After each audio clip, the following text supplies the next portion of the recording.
Hello friends, ఈ video కనుక నచ్చితే ఖచ్చితంగా ఒక లైక్ ఇవ్వండి. చాలా మంది చూస్తున్నారు కానీ లైక్ చేయట్లేదు. ప్లీజ్ అండి, ప్రతి ఒక్కరు ఒక లైక్ ఇవ్వండి. ఎపిసోడ్లోకి వెళ్తే దీక్షితులు గారు అరవిందతో అంటారు, లక్ష్మి కనుక మిత్ర పక్కన లేకపోతే మిత్రకి గండాలన్న మాట నిజం. కానీ నువ్వు ఒక పక్కదో పట్టావు, ఎవరి మాటలు నమ్ముతున్నావు? అసలు లక్ష్మిని అవమానించడం స్టార్ట్ చేశావు, మిత్రకి లక్ష్మికి దూరం పెంచడం స్టార్ట్ చేశావు.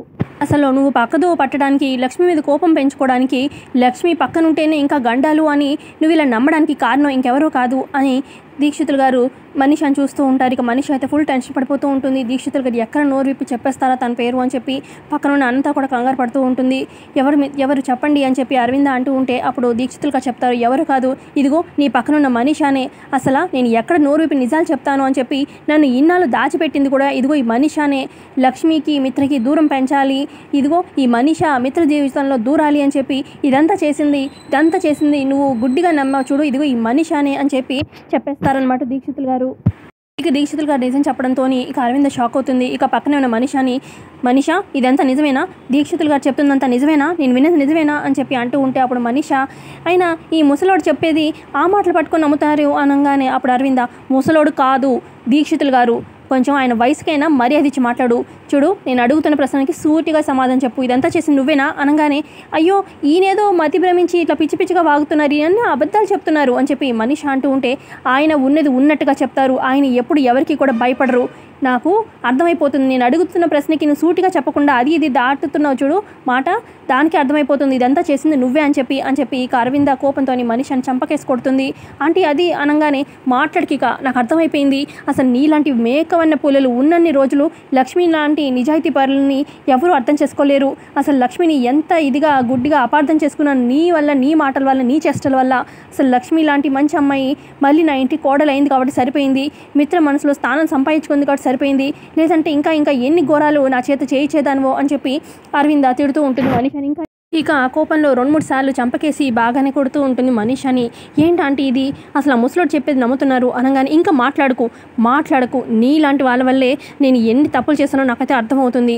అసలు నువ్వు ఇంకా మా ఇంటి గేటు దాటి లోపలికి వచ్చావంటే అసలు ఊరుకునేది లేదు, గుడ్ బై అని చెప్పి ఇక అరవింద అక్కడి నుంచి వెళ్ళిపోతుంది. ఆ తర్వాత ఇక అనంత అయిపోయింది, ఎవరి కోసమైతే చేసావో, ఇక ఎవరికైతే నిజం తెలియకూడదు అనుకున్నావో ఇదిగో ఈ అరవిందకు తెలిసిపోయింది, ఇంకేం చేస్తావు మనీష, అయిపోయింది ఇంకేం చేయలేము అని చెప్పి అనంత అంటూ ఉంటుంది. అప్పుడు మనీష, లేదు మామ్, అరవింద్ ఆంటీని ఎలాగైనా కన్విన్స్ చేయాల్సిందే, ఈ దీక్షితులు చెప్పింది అబద్ధం అని చెప్పి అరవింద్ ఆంటీ నమ్మేలా చేస్తాను అని చెప్పి అని చెప్పి దీక్షితుల మీదకి వెళ్తూ ఉంటుంది మనీష కోపంతో. ముందు పద ఆటో అని చెప్పి ఇక అనంత అక్కడి నుంచి తీసుకొచ్చేస్తుంది. మరోపక్క అరవింద కార్ డ్రైవ్ చేసుకుంటూ ఇంటికి కోపంగా వెళ్తూ ఉంటుందన్నమాట. ఇక వెనకాలే అరవింద కార్ ఫాలో అవుతూ ఉంటారు మనీష వాళ్ళ కార్లో, అలాగే వాళ్ళ అమ్మ కూడా ఉంటుంది కార్లో. మనీష కాస్త స్లోగా వెళ్ళు, యాక్సిడెంట్ అయిపోతుంది అని చెప్పి అనంత కంగారు పడుతూ ఉన్నా, లేదు మామ్, కాసేపు నువ్వు సైలెంట్గా ఉండు, అరవింద్ ఆంటీ ఇంటికి వెళ్ళేలోపు నేను కన్విన్స్ చేసి మాట్లాడాల్సిందే, నువ్వు కాసేపు సైలెంట్గా ఉండు, ఆంటీని ఫాలో అయ్యి నేను ఎలాగైనా ఓవర్టేక్ చేసి ఆపుతాను కార్ని అని చెప్పి ఫాలో అవుతూ ఉంటుంది. మరోపక్క మిత్ర జలపాతం దగ్గర స్నానం చేసి వస్తూ ఉంటాడు, చలితో వణికిపోతూ ఉంటే అప్పుడు లక్ష్మి అక్కడే కూర్చొని, అయ్యో మిత్ర గారు తలది ఇంకా సరిగ్గా తుడుచుకోలేదు, తడిగా ఉంది, ఉండండి అని చెప్పి ఇక లక్ష్మి తన కొంగుతోని మిత్ర తల తుడుస్తూ ఉంటుంది. ఇక మిత్ర లక్ష్మిని చూస్తూ ఉంటాడు, ఇక లక్ష్మి కూడా మిత్రని చూస్తూ ఉంటారు. ఇక ఇద్దరు రొమాంటిక్ ఫీల్లో వెళ్తూ ఉంటారు. ఇక అదే టైంకి ఫోన్ వస్తుందన్నమాట మిత్రకి వాళ్ళ డాడ్ దగ్గర నుంచి. ఇక అప్పుడు మిత్ర అంటాడు, మామూలు టైంలో సిగ్నల్ పనిచేయవు కానీ ఇలాంటి ఇంపార్టెంట్ టైంలో మాత్రం సిగ్నల్ బాగా పనిచేస్తూ ఉంటాయి అని చెప్పి ఇక మిత్ర వాళ్ళ డాడ్ ఫోన్ చేస్తారు కదా, లిఫ్ట్ చేస్తాడు. ఇక ఫోన్ చేసి, చెప్పండి డాడ్ అని చెప్పి మిత్ర అంటూ ఉంటే ఇక, ఓ మై గాడ్ ఎప్పుడు జరిగింది, సరే ఇప్పుడే మేము బయలుదేరుతున్నాము అని చెప్పి ఇక మిత్ర ఫోన్ పెట్టేస్తాడు. ఏమైంది మిత్ర గారు అని చెప్పి లక్ష్మి అంటూ ఉన్న, పద అని చెప్పేసి మిత్ర గబగబా లక్ష్మిని అక్కడి నుంచి తీసుకొచ్చేస్తాడు. ఇక హాస్పిటల్లో సీన్ చూపిస్తూ ఉంటారు. అయితే ఇక హాస్పిటల్లో ఆల్రెడీ వివేక్, జయదేవ్, సంజన, దేవి అని ఉంటారనమాట. ఇక హాస్పిటల్లో బాడీని తీసుకొస్తూ ఉంటారు స్ట్రెచర్ మీద. ఇక నర్స్ అంటారు, సార్ ఫార్మాలిటీస్ అన్నీ పూర్తయ్యాక బాడీని మీకు అప్పగిస్తాము అని చెప్పి ఇక అరవిందని అక్కడ తీసుకెళ్ళిపోతూ ఉంటారనమాట వేరే రూమ్లోకి. ఇక అదే టైంకి మిత్ర లక్ష్మి వస్తారు, వాళ్ళు షాకే చూస్తూ ఉంటారు. ఇక మిత్ర వచ్చి, డాడ్ ఇదంతా అసలు ఎలా జరిగింది అని చెప్పి అడుగుతూ ఉంటే అప్పుడు జయదేవ్ అసలు ఏం జరిగిందంటే అని మొత్తం చెప్తూ ఉంటారు. ఇక జయదేవ్ చెప్తూ ఉంటారనమాట, ఇలా ముందు కారులో అరవింద డ్రైవ్ చేసుకొస్తూ ఉంటుంది, వెనక కారులో మనీష వాళ్ళ అమ్మ అనంత వస్తూ ఉంటే ఇక సడన్గా దారిలో లారీ అడ్డం రావడంతో ఇక ముందు కారు వెనక్కి గుద్దుకోవడంతో అనంత అక్కడికక్కడే స్పాట్లో చనిపోయింది అని చెప్పి అనగానే ఇప్పుడు మనీషా మామ్ ఎలా ఉన్నారు అని చెప్పి మిత్ర అంటాడు. ఇదిగో మామ్ అరవింద ఆ రూమ్లో ఉంది, మనీషా ఐసీయూలో ఆ రూమ్లో ఉంది అని చెప్పి చెప్తూ ఉంటారనమాట.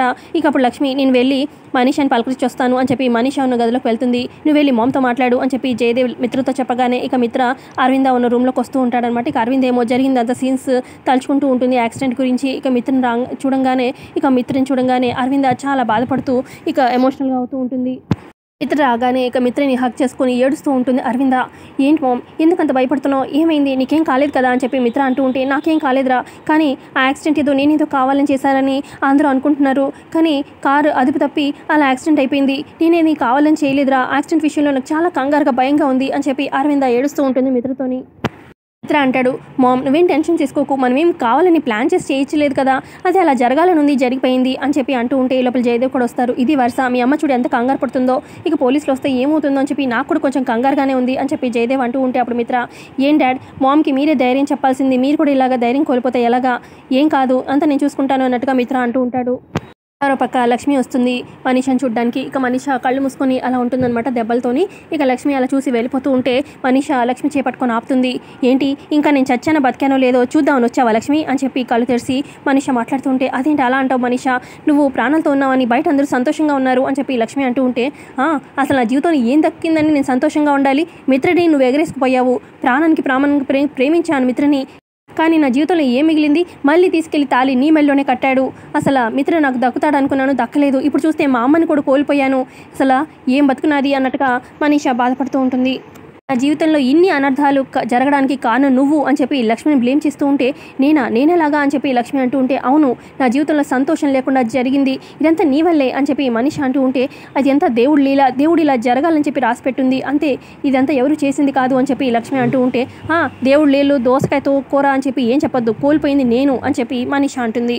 ఆ తర్వాత మనీషా అంటుంది అసలు నేను నా జీవితం ఇలా సర్వనాశనం అవడానికి ప్రతి ఒక్కరు కారణమయ్యారు, ఇక ఎవరిని కూడా నేను వదిలిపెట్టను, వాళ్ళని ఎవరిని సంతోషంగా ఉండనివ్వను, మొదటిగా బలయ్యేది ఇదిగో అరవింద్ ఆంటీయే అనగానే అదేంటి అరవింద్ ఆంటీ నేను ఎంత బాగా చూసుకున్నారు అలా అంటావేంటి అని చెప్పి లక్ష్మి అంటూ ఉంటే అవును అసలు మిత్రుతో నా పెళ్లి జరగలేదని నేను నా బాధలో ఉంటే అసలు ఇప్పుడు నా కన్న తల్లిని కూడా చంపేసింది అరవింద్ ఆంటీ, అస్సలు వదలను అని చెప్పి మనీషా అంటూ ఉంటుంది. ఇక ఐసీయూ బయట నుంచి ఎవరైతే ప్రవీణ్ విట్టల్ వింటూ ఉంటాడనమాట, కొంచెం డోర్ తీసి వీళ్ళ మాటలు వింటూ ఉంటాడు. ఇటుపక్క మనీషా బెదిరిస్తూ ఉంటుంది అరవింద్ ఆంటీని అస్సలు వదలను, జైలుకి పంపిస్తాను, మా అమ్మని చంపేసింది కదా అనగానే అయ్యో అలా చేయొద్దు అన్నట్టుగా లక్ష్మి అంటూ ఉంటే నేను అలా చేయొద్దంటే ఒక షరతు ఉంది, నువ్వు చేస్తావా మరి అనగానే ఏంటది, నేను చేయగలిగింది అయితే ఖచ్చితంగా చేస్తాను అని చెప్పి లక్ష్మి అంటుంది. అయితే సరే నువ్వు మిత్రని నీ జీవితం నుంచి వదులుకోవాలి, నందన్ కుటుంబానికి శాశ్వతంగా నువ్వు దూరం అయిపోవాలి, అసలు కనుచూపు మేరలో నువ్వు ఎవరికి కనిపించకూడదు, లేదంటే నేను చేయాల్సింది చేసేస్తాను అని చెప్పి మనీషా అంటూ ఉంటే సరే అయితే నువ్వు చెప్పింది చేస్తాను కానీ అని చెప్పి లక్ష్మి అంటూ ఉంటే చూడు నేను కేసు పెట్టానంటే అరవింద్ ఆంటీ జైల్లో కూర్చుంటుంది, ఇక భార్య లేదని కుమిలి జయదేవ్ అంకులు కూడా ప్రాణాలు వీడతారు, అలాగే బామ్మ శోక సముద్రం కనిపిస్తుందని ఆమె కూడా గుండె పగిలి చచ్చిపోతుంది, ఇక అమ్మ లేదు ఇంట్లో జైలు పాలైంది, కుటుంబం పరువు అంతా పోయింది, పేపర్లో అమ్మ యాక్సిడెంట్ చేసినట్టు కనిపించింది, ఇలా మిత్ర కూడా ప్రశాంతంగా ఉండలేడు, ఇక మీ ఇంట్లో మొత్తం ఒక శోక సముద్రం వచ్చేస్తుంది, ఇక నేను ఇంట్లో ఎవరిని కూడా ప్రశాంతంగా ఉండనివ్వను, పోలీస్ కేసు పెట్టి మీ పరువు అంతా తీసి పెడతాను, బజార్కి ఈడుస్తాను అని చెప్పి మనీషా అంటూ ఉంటే వద్దు నువ్వు చెప్పినట్టే చేస్తాను అని చెప్పి లక్ష్మి అంటూ ఉంటే ఇక బయట నుంచి వీళ్ళిద్దరు మాటలు వింటూ ఉన్న ప్రవీణ్ విట్టల్ నవ్వుకుంటూ ఉంటాడు. సరే అయితే నువ్వు చెప్పినట్టు చేస్తాను, మాట తప్పనని చెప్పి నాకు మాట ఇవ్వు, లేదంటే తెలుసు కదా కేసు ఎప్పటికైనా బయటికి లాగొచ్చు, సరే మనీషా నువ్వు చెప్పినట్టే చేస్తాను మాటిస్తాను అన్నట్టుగా లక్ష్మి అంటూ ఉంటుంది. ఇక ఎపిసోడ్ అక్కడికి ఎండ్ అవుతుంది.